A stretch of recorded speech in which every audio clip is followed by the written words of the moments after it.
പാമ്പിനെ സ്വപ്നം കണ്ടാൽ സയൻസിൻ്റെ വിശകലനം അനുസരിച്ച് ജീവിതത്തിൽ സംഭവിക്കാൻ പോകുന്ന എല്ലാ കാര്യങ്ങളുടെയും സൂചന നേരത്തെ വരുന്നുണ്ട്.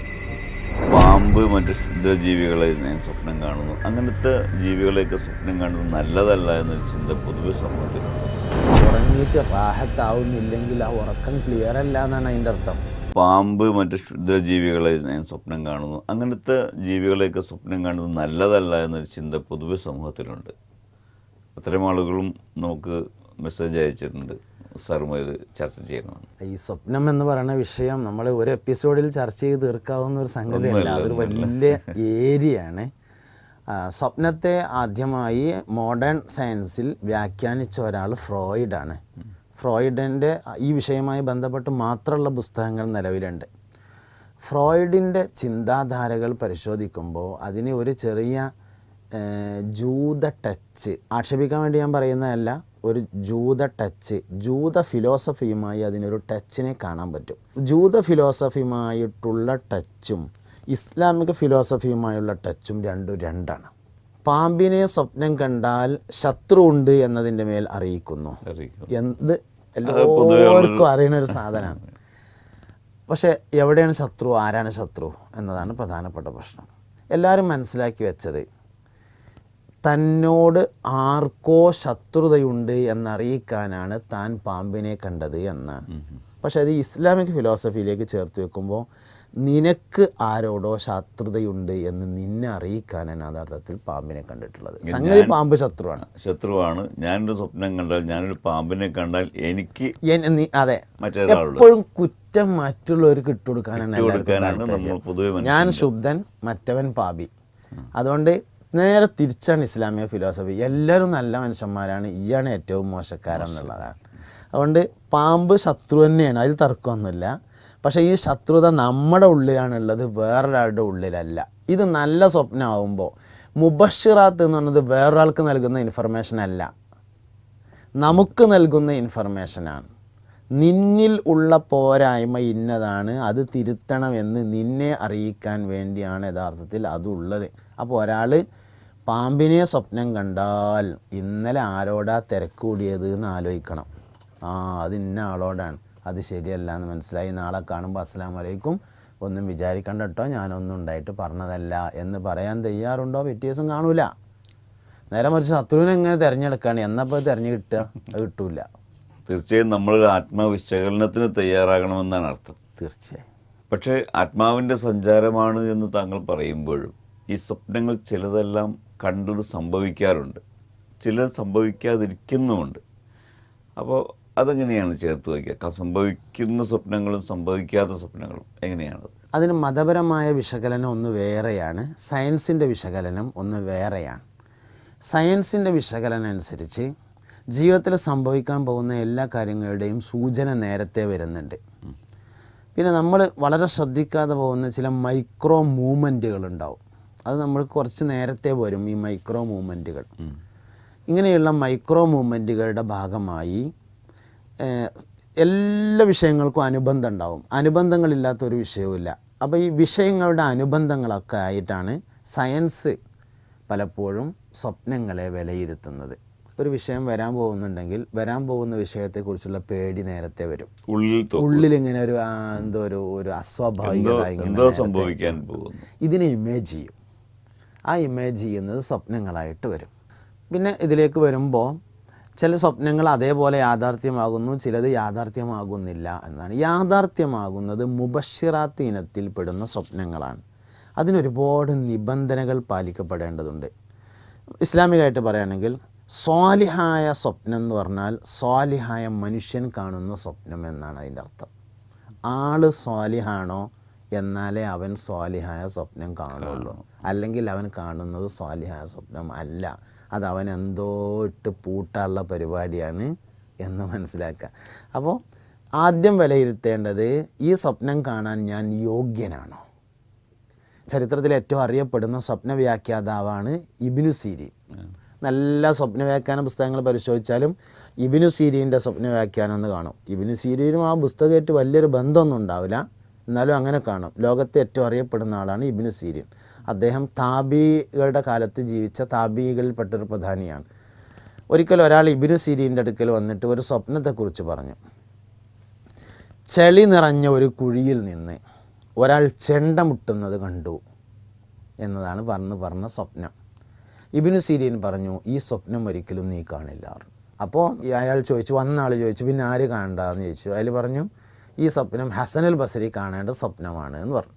അപ്പോൾ വന്ന ആൾ പറഞ്ഞു, ശരിയാണ്, ഈ സ്വപ്നം ഹസനുൽ ബസരി കണ്ടിട്ടുള്ളതാണ്, അദ്ദേഹത്തിന് ഇങ്ങോട്ട് പോരാനൊരു മടിയായപ്പോൾ എന്നോട് പറഞ്ഞതാണ് വന്ന് ചോദിക്കാൻ എന്ന് പറഞ്ഞപ്പോൾ പറഞ്ഞു, എന്നാൽ അധർമ്മം നിറഞ്ഞ സമൂഹത്തിൽ ഹസനുൽ ബസരി പ്രസംഗിക്കും എന്നാണ് ഈ സ്വപ്നത്തിൻ്റെ വ്യാഖ്യാനം എന്ന് പറഞ്ഞു.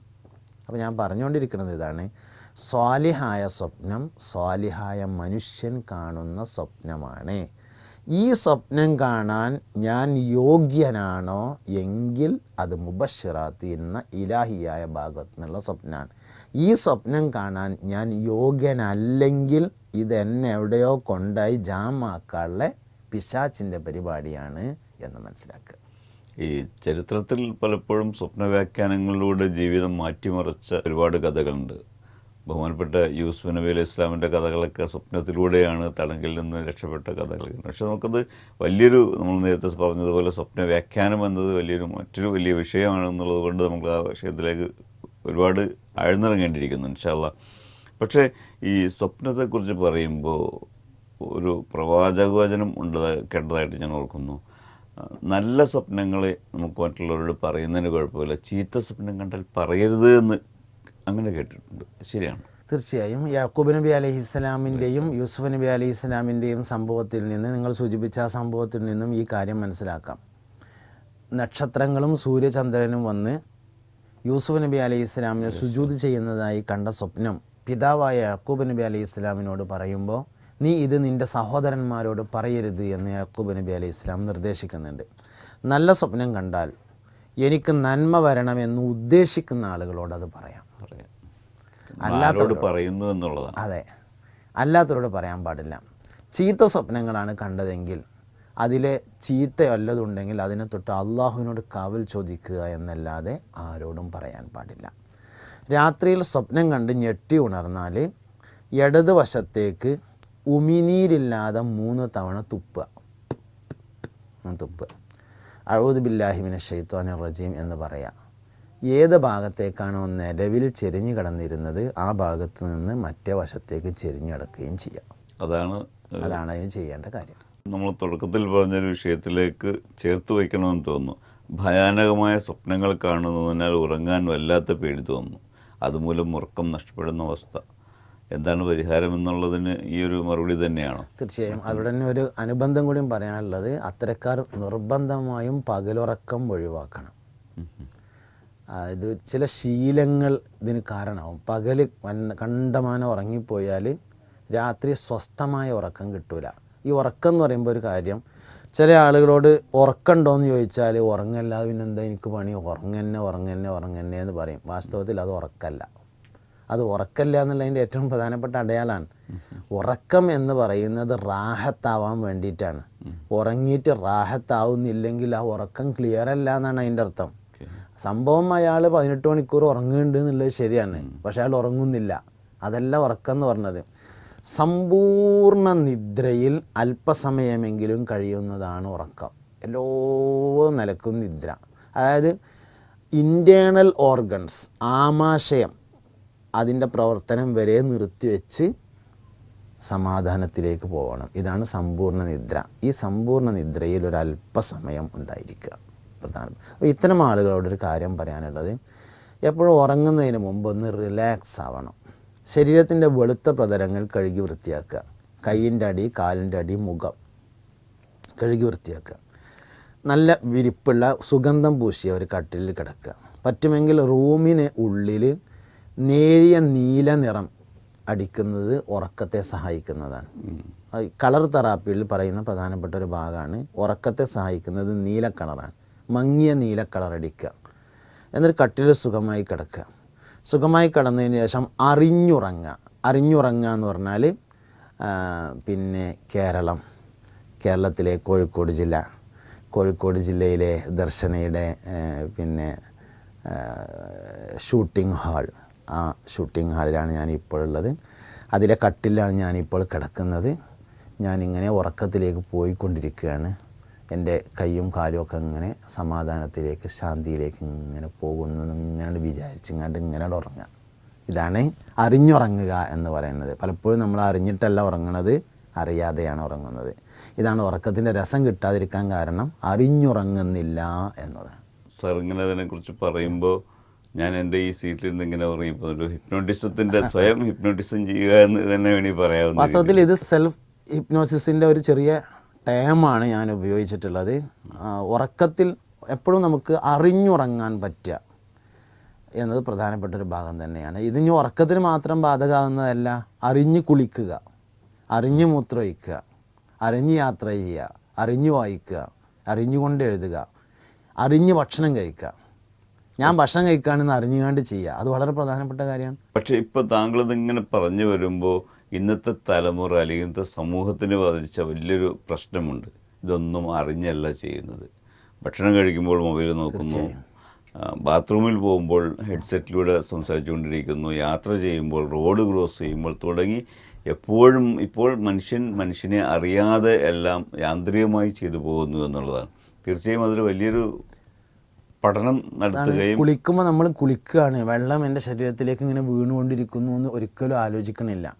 വാസ്തവത്തിൽ അതിങ്ങനെ അറിഞ്ഞുറങ്ങിയാൽ അല്പസമയം ഉറങ്ങിയാൽ തന്നെ ഭയങ്കര എനർജി കിട്ടും. നമ്മൾ അറിയാതെ ഉറങ്ങുന്നു എന്നുള്ളതാണ് എത്ര സമയം ഉറങ്ങിയിട്ടും എനർജി കിട്ടാത്തതിൻ്റെ കാരണം. ഒരുപക്ഷെ നമ്മുടെ പ്രോഗ്രാം അവസാനിക്കുകയാണ്. നമ്മുടെ പ്രോഗ്രാമിൻ്റെ ശൈലി എന്ന നിലക്ക് ഒറ്റമൂലി ഈ ഒരു അറിഞ്ഞുറക്കത്തിൽ അവസാനിപ്പിക്കുകയാണ്, അതോ മറ്റെന്തെങ്കിലും ഉണ്ടോ? പിന്നെ നമ്മൾ സ്വപ്നം, ഉറക്കം, രണ്ട് വിഷയങ്ങൾ ഇങ്ങനെ ഇടകലർന്നാണ് കയറി വന്നത്. നമ്മൾ സ്വപ്നത്തെക്കുറിച്ചായിരുന്നു സംസാരിച്ചു തുടങ്ങിയത്. നല്ല സ്വപ്നത്തെ എപ്പോഴും ആഗ്രഹിക്കാവുന്നതാണ്. നല്ല സ്വപ്നങ്ങൾ എന്ന് പറയുന്നത് മനുഷ്യനെ സംബന്ധിച്ച് റിലാക്സ് നൽകുന്ന ഒരു കാര്യമാണ്. അപ്പോൾ നമ്മൾക്ക് അതിശക്തമായ ആഗ്രഹമുള്ള ഒരു കാര്യമുണ്ട്, ഒറിജിനലായി നമുക്ക് പോകാൻ കഴിയില്ല. അപ്പോൾ ഒരാൾക്ക് മദീനയിൽ പോകണമെന്ന് ശക്തമായ ആഗ്രഹം, ഒറിജിനലായി പോകാൻ കഴിയുന്നില്ല, എന്നാൽ ഉറക്കത്തിൽ പോയാൽ അയാൾക്കൊരു ആശ്വാസം ഉണ്ടാവും. ഇങ്ങനെ മനുഷ്യന് വലിയൊരു ആശ്വാസം നൽകുന്നതിന് വേണ്ടിയാണ് യഥാർത്ഥത്തിൽ സ്വപ്നങ്ങൾ ഉള്ളത്. അപ്പോൾ അതുകൊണ്ട് സ്വപ്നങ്ങൾ ആശ്വാസമുള്ളതാവണം. സ്വപ്നം കംപ്ലീറ്റ് ഇല്ലാതാക്കുക എന്നതല്ല വേണ്ടത്. അത് സാധ്യമാവണമെങ്കിൽ റിലാക്സായി ഉറങ്ങുക എന്നത് നിർബന്ധമാണ്. ഹദീസിൽ പരിശോധിച്ചാൽ കാണാം, നിങ്ങളാരും വസിയ്യത്ത് എഴുതി വെക്കാതെ രാത്രി കിടന്നുറങ്ങരുതേ. അത്രയും റിലാക്സായിട്ട് വേണം ഉറങ്ങാൻ. അപ്പം കുറേ ജോലികൾ ചെയ്തുകൊണ്ടിരിക്കുന്നതിൻ്റെ ഇടയിലാണ്ട് ഉറങ്ങുക എന്നുള്ളത് മാറ്റിയിട്ട് അന്നത് ജോലികളൊക്കെ അവസാനിപ്പിച്ച് എഴുതാനുള്ളത് എഴുതി, വായിക്കാനുള്ളത് വായിച്ച്, പറയാനുള്ളത് പറഞ്ഞ്, മെസ്സേജ് അയക്കാനുള്ളതൊക്കെ അയച്ച് ഒക്കെ നേരത്തെ ചെയ്ത്, അല്ലാത്തത് ഇനി ഇന്നില്ല നാളെയാണ് എന്ന് ഉറപ്പിച്ചതിന് ശേഷം ബാത്റൂമിൽ ചിന്തിക്കുന്നത് പോലെ ഉറങ്ങാൻ കഴിഞ്ഞാൽ പിന്നെ കിടന്നാൽ പിന്നെ ഇങ്ങനെ കുറേ സമയം ചിന്തിച്ച് കണ്ട് സംസാരിച്ച് കണ്ട് നിൽക്കരുത്. അതുകൊണ്ട് ഉറങ്ങുക, നേരത്തെ എഴുന്നേൽക്കുക എന്നൊരു ശീലി കൊണ്ടുവരണം. പകൽ ഉറങ്ങണമെങ്കിൽ രാത്രി ഉറക്കൊഴിച്ചിരിക്കണം. എന്തെങ്കിലും കാരണത്താൽ രാത്രി ഉറക്കൊഴിച്ചിട്ടുണ്ടെങ്കിൽ, ഇപ്പോൾ കൈലൂലത്ത് ഉറക്കം സുന്നത്തുണ്ട് ളുഹറിൻ്റെ മുമ്പ്, പക്ഷെ അത് തഹജ്ജുദിന് എഴുന്നേറ്റ ഉറക്കാണ്, അല്ലാത്തവർക്കില്ല. സുബഹിക്ക് പോലും എഴുന്നേൽക്കാതെ ഉറങ്ങിയിട്ട് പിന്നെ ഉച്ചൻ്റെ മുമ്പ് ഒരു ഉറക്കം